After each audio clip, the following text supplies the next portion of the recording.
Sino mag-aakalang ang mga kariton maaari palang maglunsad ng isang revolusyon? Revolusyon pagdating po sa edukasyon. Yes, partner. At unti-unti na nga itong naisa sa katuparan ni 2009 CNN Hero of the Year Efren Peña Florida sa tulong po na rin ng pamahalaan. At ito pong linggo, ipinakita ng kanyang grupo ang bagong muka ng mga kariton classroom. Tinutukan po yan ni Valerie Tan. 3 taon mula nang manalo si Efren Peña Florida ng prestiyosong CNN Hero of the Year Award. Tuluyan ng lumawak ang kanyang advokasya na tumulong sa mga batang mahihirap. Ito ang Kariton Revolution. Nagsimula ang lahat sa iisang layunin ni Efren, ang maturuan ng ilang street children at out-of-school youth ng kanilang lugar sa pamamagitan ng kanyang Kariton Classroom. At itong unang linggo ng Marso, nakatakdang magkaroon ng bagong mukha ang Kariton Classroom na ito sa tulong ng lokal na pamahalaan at Department of Education na tatawaging Kariton Revolution. Efren, ano ba itong Kariton Revolution at ano ba ang plano natin dito? So ang Kariton Revolution kasi ito'y isang event kung saan i-revolutionize natin yung volunteerism sa puso ng mga Pilipino. Kung saan hindi tayo sisigaw dito ng patalsikin ng mga kung sino man, kung hindi ang papatalsikin natin dito yung indifference at saka yung apathy, yung kawalan natin ng pakialam sa paligid.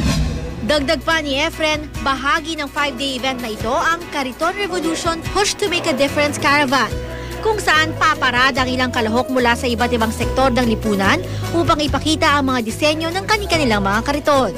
Makikitulak sila dito para itulak yung 7 advokasya na meron tayo. So we have 7 advocacies. Tulak Kabuhayan is for livelihood, Tulak Kabataan is for youth empowerment, Tulak Kalikasan is for environment, Tulak Kalinangan is for history and culture, Tulak Kalusugan is for health, tapos Tulak Kapayapaan is for peace and order, and Tulak Karunungan for education. Kauna-unahang Kariton Caravan Parade kung saan ay lumahok ang iba't ibang sektor ng lipunan.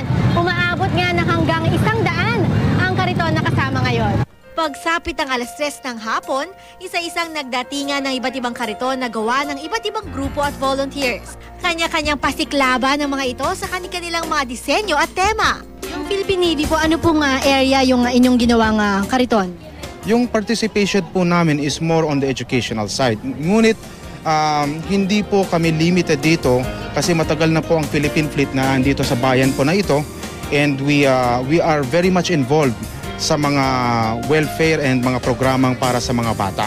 Bakit po naisipan ng simbahan ninyo na makilahok sa ating Kariton Revolution? Sabi nga, 'di ba, we can make a difference, 'di ba? Kahit sa mga maliliit o malalaking bagay, it is time na ganito naman yung gawin namin talaga. Nakita rin namin ang ilang kilalang personalidad na nakitulak din ng kariton gaya ni DepEd Secretary Brother Armin Luistro, Kapuso Mentor Aiza Sigera at Protege Criza. Aiza, bakit mo naisipan mag-volunteer ngayong araw? Well, actually, kumaga nakaka-inspire naman talaga yung nakaka-inspire naman yung ginagawa talaga ng Dynamic Teen Company, and of course, ngayong nabigyan ng chance, 'di ba? Bakit hindi tumulong? And ang sarap-sarap, sana this is not the last time. Ano yung mensahe mo sa ibang mga kabataan para sila rin mismo ay mag-volunteer din para sa isang magandang proyekto? Masasabi ko lang is, dapat wala kayong expect na something in return sa lahat ng mga gagawin mo. So if you really want to help, then help ng buong puso. Nagsimula ang parada sa Lagisdao Diwa Elementary School at nagtapos dito sa munisipyo ng Cavite City. Sa bawat pagdating ng kariton, isa-isang huhusgahan ng mga hurado ang kanilang mga disenyo. Ang mga nagwagi ay malalaman sa huling araw ng Kariton Revolution at magtatamo ng ilang cash prize at gift certificates. Ang bawat mabuting layunin ay nagsisimula sa ating sarili. Tulad na lamang ng Kariton Classroom, ngayon ay naging Kariton Revolution na.